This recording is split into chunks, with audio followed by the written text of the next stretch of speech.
Hello everyone, Storm here, and today we're back with part 9 of What If Shane Killed Rick. In the last part, we ended off season 10 and caught us up to speed on what Shane has been up to, so now we're perfectly ready to start season 11. But if you haven't already seen the first 8 parts, then make sure you do so using the link in the description and comment section. Now in season 11's first episode, we would see Michonne replace Lydia on the weapons expedition due to Lydia being dead. Jesus replaces Alden for the same reason. It's also possible Jerry and Rosita are replaced by Carl or Mika, since the two both have families to take care of. However, due to Carl and Michonne's rough spot they've been going through, maybe having them together might not be a great idea. After they arrive back at Alexandria, they find out that some of Maggie's old wardens are still alive. Agatha, Frost, and Duncan return, with the three attributing their survival to one man. Shane. That's right, just when you thought you'd never see him again, he slowly enters Alexandria, sizing the place up, and everyone stares at him. Maggie, Mika, Daryl, Carl, and Michonne are all in shock when they detect him. Carl immediately draws his revolver, Michonne her sword, and Daryl starts walking at a fast pace toward Shane. Mika wonders what is going on, and Maggie looks at her before telling her that this was the group she told her about, the one Shane hurt. As Daryl approaches Shane, the latter looks at him and says his name in a slightly confused tone. Daryl. Looks like you made it, huh?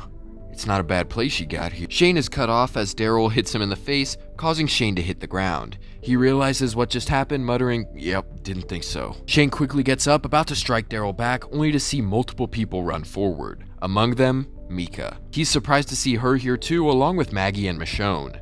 Mika hugs Shane, and he embraces her, causing Agatha to suggest that they talk things out instead. But Maggie replies that she isn't sure how that's gonna go, as she looks at Michonne and Carl's angry faces. The main council as well as Maggie and her wardens discuss what to do with Shane. For very obvious reasons, Michonne, Carl, and Daryl are very against him having anything to do with their community. Mika is the main person vouching for him, due to Shane being her father figure and doing so much to keep her and their group safe. He's not the same person that did whatever bad things he did to them all that time ago, and she's proof of that.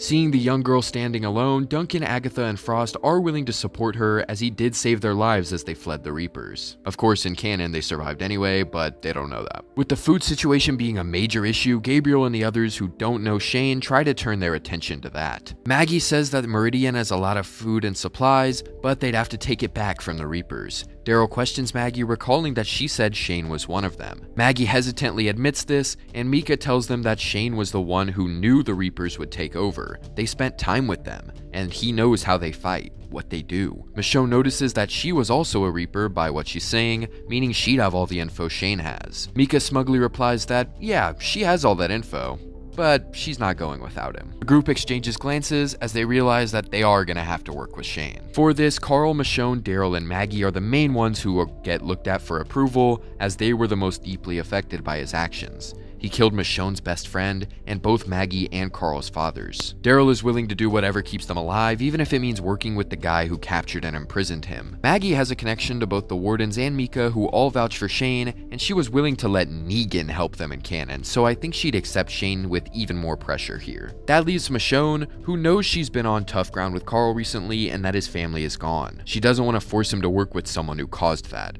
so she leaves the decision ultimately down to him. Carl of course wants to say no, but looks at Mika, recognizing how she genuinely meant what she said about Shane. And being the optimist that he vowed to be, he chooses to agree to let Shane help them temporarily. He really doesn't want to, but he knows he'd be a hypocrite to keep Dante alive and constantly try to get people to be less hateful and murderous, only to switch up when it's someone who hurt him. Mika approaches Shane in his cell, sitting with him and letting him know that she basically just saved his life. Shane sarcastically questions this, as now he's going to be sent on a suicide mission against a group who wants him dead, with a group who also wants him dead. Mika simply replies, "Yep, so you better get your things, we're leaving soon." Shane sits there as she walks away, and in typical Shane fashion, turns and rubs his head a few times. Now we have a real question on our hands. With a lot of new characters being here, who is going on this little expedition? Let's first grab our key players. Maggie and her wardens, Shane because duh, Daryl because he's a major asset to the group in a combat scenario, but now I've got to ask, is there a limit to how many people can go? Well, not technically, but Alexandria is crumbling and it needs people to defend and provide for it. So I'd say the canon number of people, 11, should be just the right number to go by. Just by the characters I've named so far, we've got 8. So our last 3 should really be people who can either be major assets in battle or characters who have a real need to be there. For that reason, I'm going to cross out our 2 filler slots, Roy and Gage. They die immediately in canon and you probably forgot they existed before they joined this squad. And you probably forgot they existed before I mentioned them here. So they're not very notable.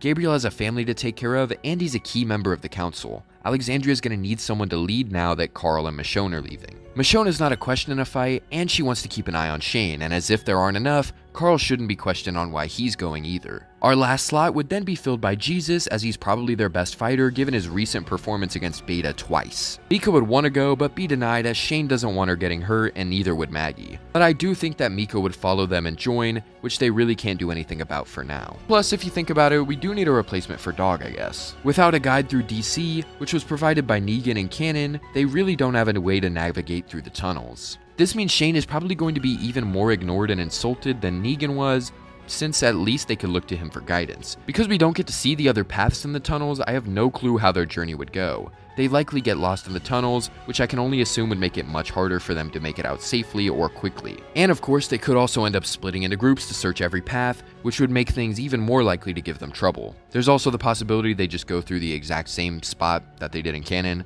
but I mean, it's a lot less likely now that Negan isn't there. Speaking of, Negan's little comments and jabs would be more funny to listen to with Shane's "man, let me tell you something" attitude. With Roy and Gage both dying despite having a guide through the tunnels, I feel like in a scenario where they don't have that guide and get stuck stumbling with a ton of walkers, someone would still die, even with our group of MVPs. Gage gets jumped by a big walker that makes no sound, Maggie nearly dies after stumbling and getting grabbed by walkers, and they only beat the massive horde with a grenade Daryl acquired after finding a dying Roy. So it seems like the circumstances they got in Canon were pretty lucky and they still barely made it out. Now, who makes the most sense to meet their end here? Well, with so much randomness in this scenario, it's really hard to pick objectively as I have no clue how they would even die. It's likely that any of the previous scenarios I mentioned are amplified by the stumbling and added confusion. But to kill any of our big names because of a random chance seems kind of off. Like, I'm obviously not going to kill Daryl randomly just because the conditions are a little harder. It doesn't really make much sense. So I'll just say it's Agatha who was killed here, since she was next to go canonically anyways. I was leaning toward Maggie meeting her end as well, since Negan left her to die and Shane might do something similar, but I feel like that scenario might happen differently, since now Daryl isn't running after Dog, meaning he'd be present,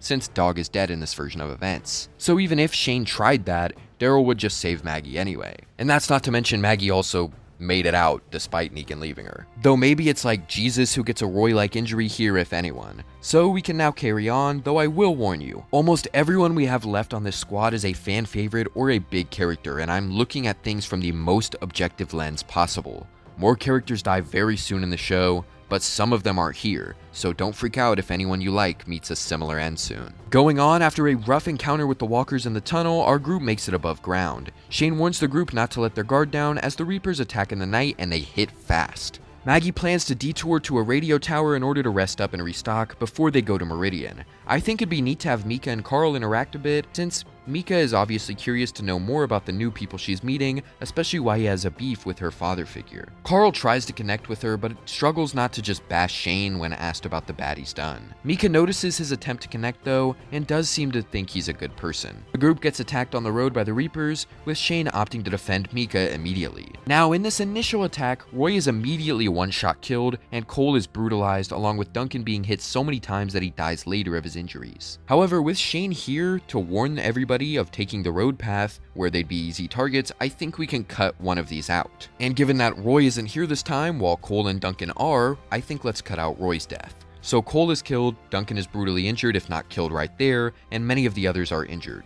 Gabriel, Aiden, and Negan all got hit, so I'll say Jesus, Carl, and Shane do in their place. Maggie ends up by herself, meeting up with Jesus at an abandoned building.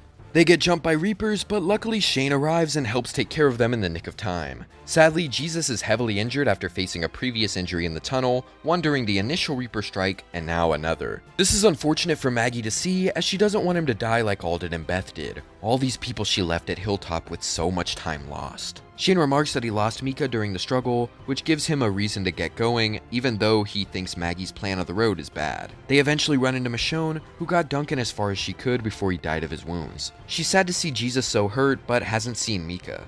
Luckily for us, we get to know that Carl is currently with Mika, as the two ended up losing the rest of the group. They work together to track down a dying Reaper, who recognizes Mika, asking her to pray for him, like they used to for their people. But Mika shoots him dead, saying that she's not one of them anymore. Carl is kind of surprised to see her be so cutthroat, but it's nice seeing the two bond and work together. Carl hasn't had this kind of feeling since he was with Enid all that time ago. When traveling in the forest, Shane notices the walkers in the woods are growing in number, and Michonne tells him that if he's scared, he can leave. But Maggie isn't so willing to let him off the hook, as he is only there to help them fight the Reapers, and they've just barely gotten started with that. Shane gets tired of all the hate, saying that he's been trying to help them this whole time. They're just not listening to him. Tell you what, Michonne, this is a suicide mission, alright?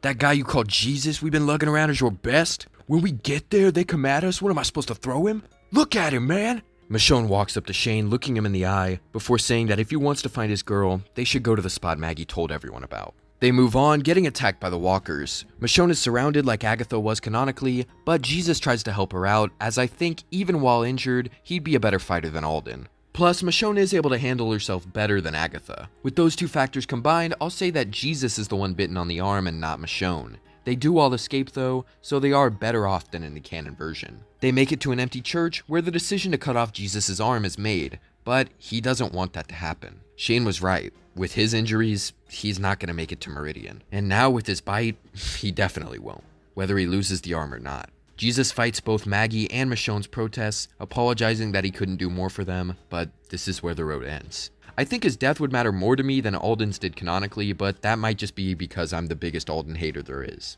As the trio leaves Jesus behind, Shane would probably say he did good before leaving. Just a small symbol of respect after Jesus gave him a bit of credit. It's also interesting to note that had Jesus stayed in his original outfit from his introduction, he probably wouldn't have been bitten through. Cause, you know, leather jackets are pretty awesome. At Alexandria, there's no Judith or RJ, so Gracie is kind of left alone, maybe being taken care of by Gabriel and Rosita at the time. I do think it'd be a neat idea to have her form a connection with Dante while he's locked up, like how Judith and Negan had one in the canon version of events. She wants to understand what's going on now that she's lost her father, and I think this would be a big step in that direction. Without Dog to help him, Daryl wouldn't be able to fight Carver as well as he did canonically, which was a close match even then. But more Reapers did show up, so it's likely that Daryl might just get caught sooner rather than killed. I do still think they'd capture him rather than ending him, as the Reapers did want info on the group. He just wouldn't have any sort of connection with Leah this time, which would change things for sure. Like, it's possible that Leah lets Carver waterboard Daryl a little bit longer, but I don't think it would make Daryl talk. At best, he'd just give the same lies he did canonically that Leah didn't buy. Daryl meets Frost again in the cells, with that going the same. Leah doesn't share her sadness with Daryl since she doesn't know him. Because of that, Daryl doesn't tell them anything until he sees what they did to Frost. He meets with Pope, giving him tiny shards of info, acting as if he didn't really know the group. The building on fire wouldn't happen since Leah doesn't vouch for Daryl. Pragmatically, she could, but I don't think she would without the connection. The only use I could see Pope or Leah having for him would be to get him to make Frost crack, since Frost would have more info in this facade Daryl is putting up. So that happens, and during that, Pope sees potential in Daryl himself and tests him with the burning building. At Alexandria, there'd be a walker breach, with Gabe and the others fighting them off. But without Lydia and Aaron present, it's a bit harder. Maybe this is where our bonus guys from the junkyard come in. Gabriel would torture and try to kill the Whisperer guy, without Lydia to defend them. Carol still protests at the end though, leading to Gabriel snapping back to reality. Rosita tries to comfort Gracie, who feels alone, but she can only offer so much as she didn't really know Aaron all that well. In the woods, Shane suggests that both Michonne and Maggie start trusting him more, but they laugh at him. He says that Jesus literally said the same, and they just carry on ignoring him. After arriving at the house, Shane doesn't want to wait around, instead choosing to go out and look for Mika. Michonne and Maggie stay and wait, as that's the smarter option. Luckily, as he's about to go, Carl, Elijah, and Mika return, with everyone happy to see each other again. Carl is a bit wounded like Gabriel was, but nothing he can't recover from. Mika and Shane hug upon their reunion, and Mika tells him about her good time with Carl, with Shane saying that he's a good kid. The Reapers launch an attack on the house Frost gave them the hint toward, with Pope telling Leah to bring Daryl along as a way to see if he is truly useful. Now, we do have an issue that arises. In canon, our group had Maggie, Elijah, Gabriel, and Negan. Just 4 people, making it easy for them to flee the house just as the Reapers closed in. But with Gabriel and Negan being replaced by Carl and Shane, and then Mika and Michonne being there as well, it wouldn't be as easy. Not to mention, Leah and Daryl wouldn't be talking as much, so Leah would be spending more time searching. So as Carl opens the crawl space, he finds Michonne as the caboose, last to leave, and shoots her. Yeah, I know, it's crazy that Michonne would die here, but I don't see a way out for her. If she isn't killed instantly from this shot, she'd be chased down by the Reapers and killed anyway. So pick your poison. And my other options for deaths were Shane, Carl, and Mika, who all have been pretty essential parts of the story with plenty more to build on going forward. Michonne is the best option on who to kill off if I had to take out anyone, which seems like I do here realistically. Anyway, Michonne's death proves that this group is here, so Leah puts a radio call out for everyone to follow them, meaning our group is on the run. Daryl is in no position to stop them yet, so he follows Leah and Carver, hoping to find some way to prevent anyone else from dying. While running, Shane wants to suggest a path for our group to follow, but he knows no one's going to listen to him, so he just splits off randomly from the others, causing Mika and Carl to follow behind him. They catch up, with him saying the exact reasoning I just gave for why he did that, before making the two hush up. They hear the Reaper's footsteps as Fish, Washington, and Powell begin approaching. Shane creates the plan for each of the three of them to get the jump on each Reaper, giving signals Mika would get from her time with him, while Carl struggles a bit. Because of this, Shane and Mika are able to take their guys out, whereas Carl is unable to. This causes Shane to rush in and help fight him off, getting a cut in the process. He does save Carl's life though, which Carl isn't really sure how to grapple with.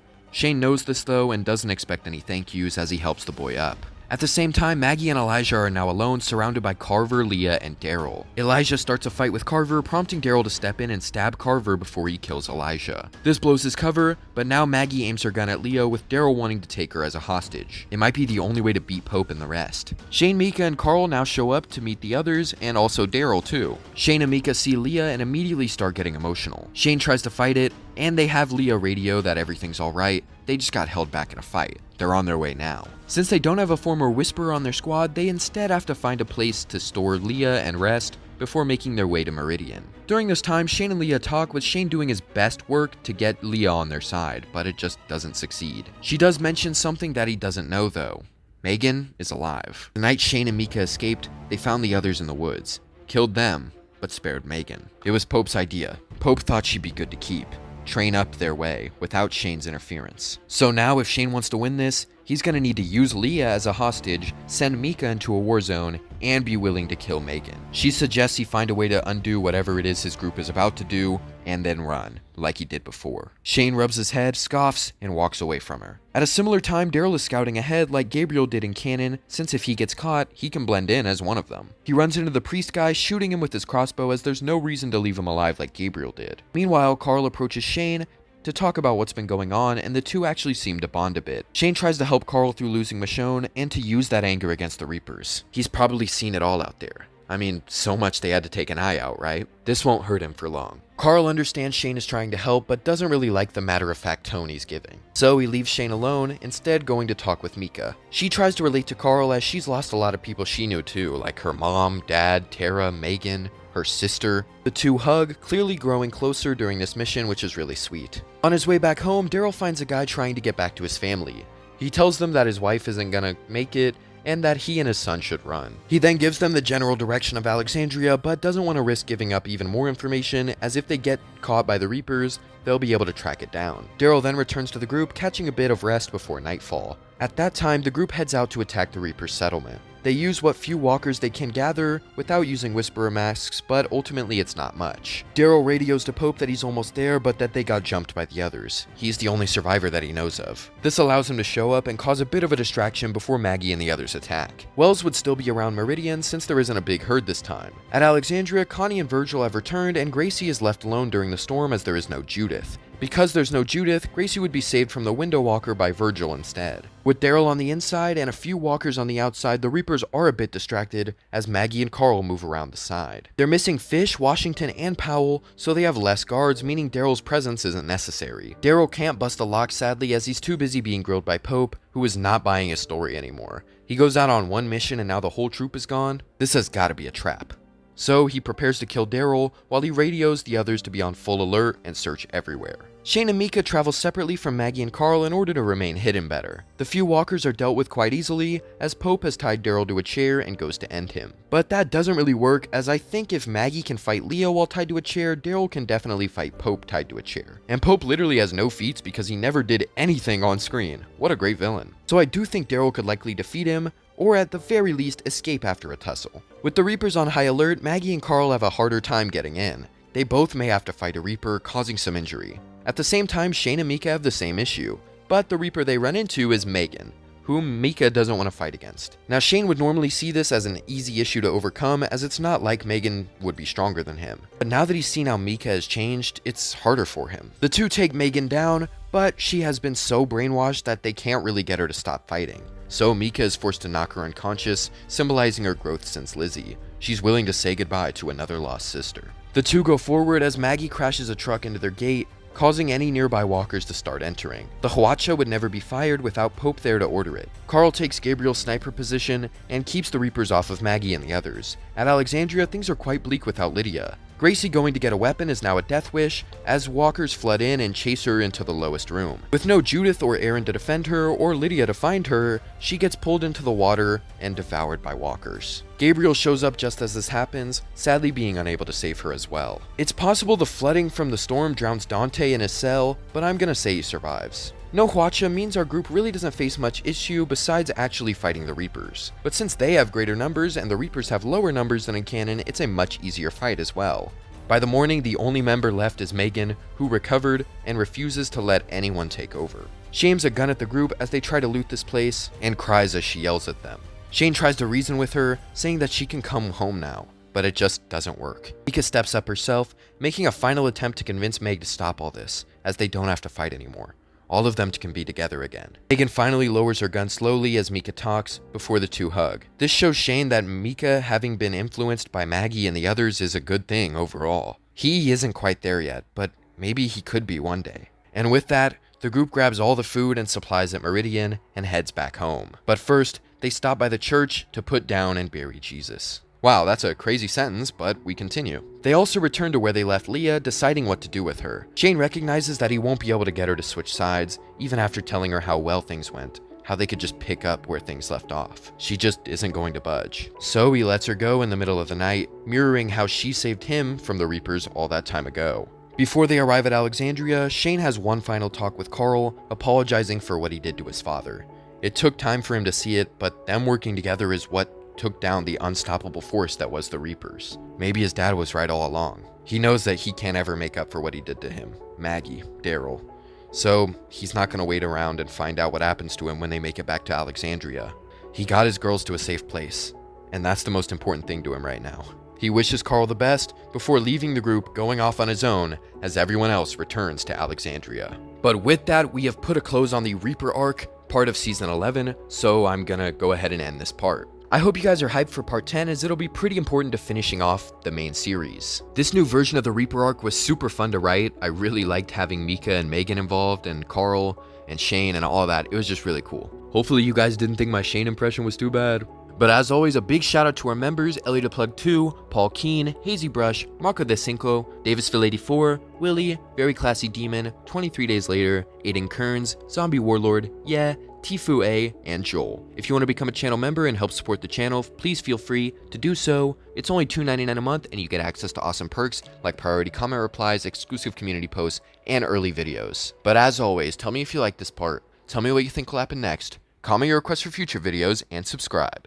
Thank you for watching. Have a great day.